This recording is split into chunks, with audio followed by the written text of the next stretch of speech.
En el Congreso de la República empezó la discusión del proyecto de acto legislativo número 18 de 2022 Senado, acumulado con los proyectos de acto legislativo número 6, número 16 y número 26 de 2022, Reforma Política, el cual es autoría del Gobierno Nacional.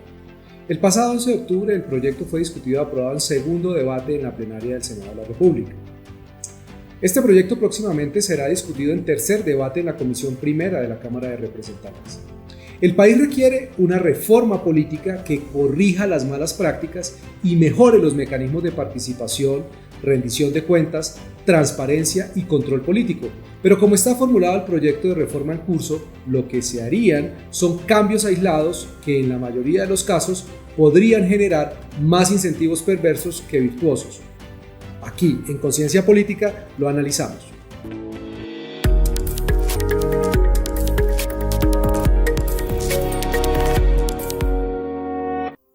Algunos elementos de la reforma política presentada por el Gobierno Nacional y algunos partidos de la coalición genera preocupación en distintos sectores que la perciben como inconveniente y que podría generar riesgos en la transparencia del sistema político, en particular frente a la concentración de poder.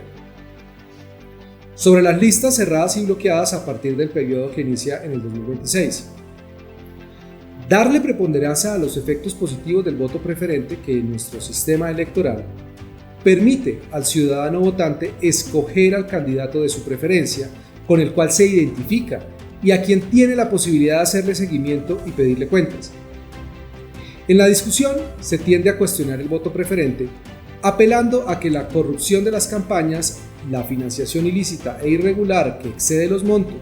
así como los delitos electorales, son el resultado de las dinámicas de competencia electoral entre cada uno de los candidatos de los partidos con sus propios copartidarios, además de tener que competir con los candidatos de otros partidos. Sin embargo, esta generalidad da a entender que todos los candidatos incurren en prácticas que atentan contra el sistema democrático, lo cual pone en duda la legitimidad de todos los representantes de las corporaciones públicas de elección popular. No está claro cómo las listas cerradas evitarían estas mismas prácticas, las cuales, siguiendo el argumento presentado por los detractores del voto preferente, tendrían a concentrarse en los candidatos que ocupen los primeros lugares con posibilidades de salir elegidos de acuerdo al número de curules que se proyecta puede ganar un determinado partido o movimiento político. Además, esto implicará que tendrán que existir mecanismos para garantizar que las mismas prácticas no serán instrumentalizadas en los procesos para la selección de los candidatos y la elaboración de las listas dentro de los partidos y movimientos políticos.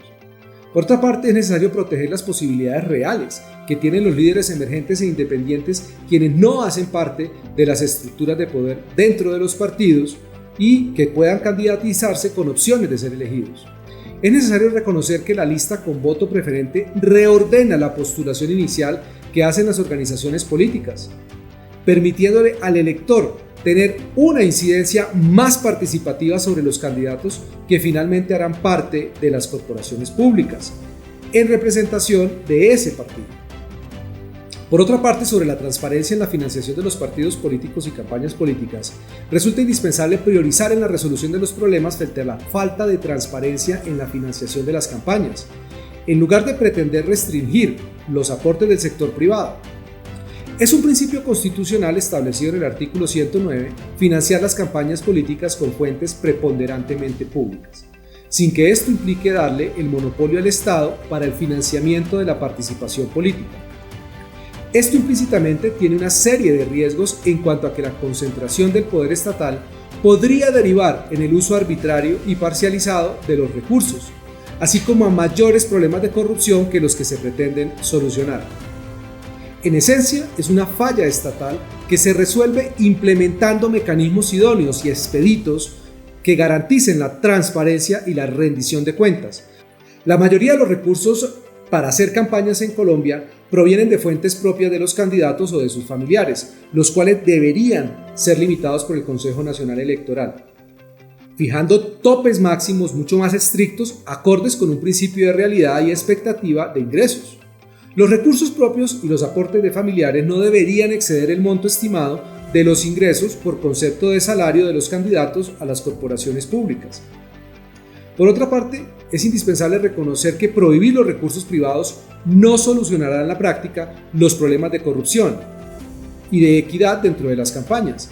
La opacidad y la falta de información sobre los aportes que se están destinando a las campañas es alta. En vez de eliminar los aportes privados, se debería promover el registro de proveedores y bienes en que las personas naturales y jurídicas, de manera pública, abierta y competitiva, puedan ofrecer a los diferentes productos o artículos típicos de una campaña política. De esa manera, se esperaría que el proceso de financiación fuera más transparente y permitiera realizar un ejercicio de análisis de los costos reales de las campañas, como lo ha señalado Transparencia por Colombia. Sobre el riesgo en el equilibrio de poderes. El respeto por el equilibrio de poderes es una de las características del orden democrático en Colombia, de acuerdo a los principios constitucionales. Lo que está contemplado en el acto legislativo de reforma política pone en peligro la división entre los poderes públicos.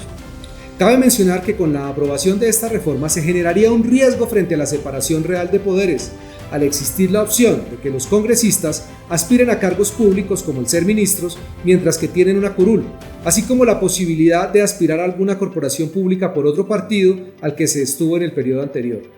Por eso resulta prioritario reconocer con la aprobación de este artículo no habría equilibrio real de poderes y se crearía un incentivo perverso para que congresistas que fueron electos para representar un sector en el legislativo pudieran llegar sin problema a ser parte del ejecutivo. Con esto habría un debilitamiento de la democracia y en la confianza en los congresistas que fueron elegidos para legislar y hacer control político, no para gobernar.